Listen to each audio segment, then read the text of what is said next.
guys, you're watching Undiscovered Uncovered, coming to you from Monster Music. I'm Stephanie Lombardo, and today we'll be hanging out with another great independent artist. She's a new R&B singer. She had her latest single, Make It, as the feature song for VH1's Hollywood X's.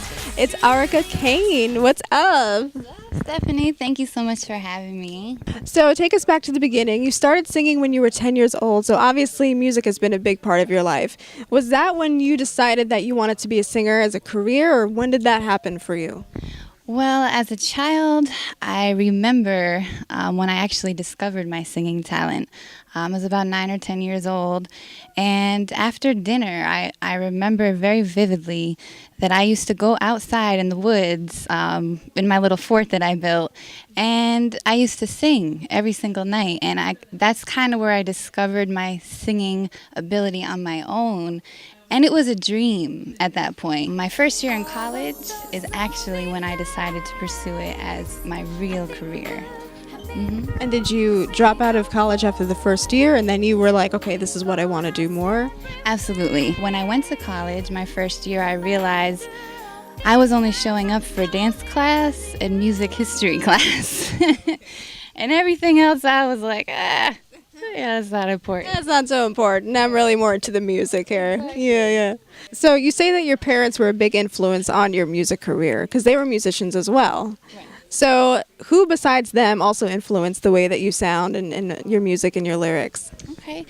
I always say Mariah Carey. I call her my vocal coach because she is the epitome to me of what a vocalist can really do. As I grew up, Donnell Jones, Drew Hill, Jodeci, the really good soulful music in the 90s have a huge influence on my music now.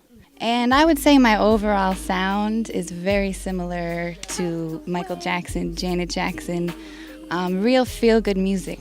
Now, when you started initially after you went to college for a year and you decided that you wanted to be a performer and a singer, obviously it's a very hard business to get into. There are a lot of things going on behind the scenes.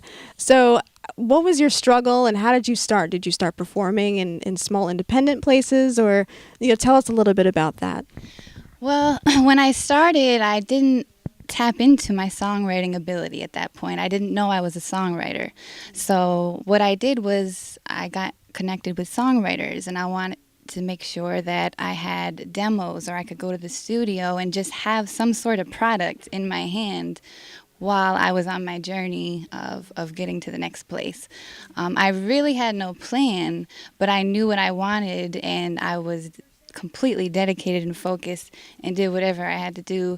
There are 3 main obstacles that I've faced. One of them being a female. They either don't take you seriously as a female, or they want to take advantage of you, is what I've learned. So you just have to really make sure you know who you're working with. That was a big one. My second obstacle is unfortunately, issues of race and stereotypes.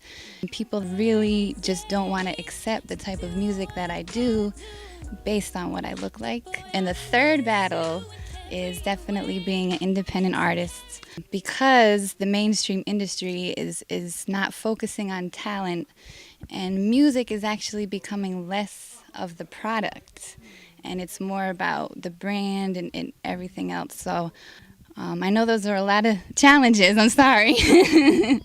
No, but I really want to express that. So thank you. No, absolutely. I think it's important to put that out there and realize that the more that you are persistent, it just shows how much stronger you are when you're able to break those barriers. Well, your second album, which has recently come out, is called Substance, and it has a lot of substance to it because you go into a lot of deep topics and ideas. So what's the main theme about that? I believe substance is purpose, it's meaning, it's standing for something, it's honing in on what's really, truly important. And I've chosen that as the name of this album because it represents who I am in many ways. I feel like we're in a time where society is forgetting about substance, what's important, what's inside our hearts. That's a good point to touch on, definitely. Sounds like something everybody could relate to. Is there a song on the album that's your favorite? Fight for Your Life. It's right off the bat, high energy, a lot of feeling and emotion.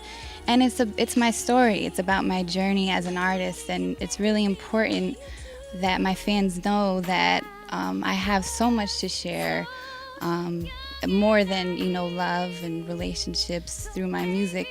People who are ambitious are really fighting for their life every day. Something's always trying to stop you, so fight for your life, track number 1. Track number 1. That sounds very intense, very deep.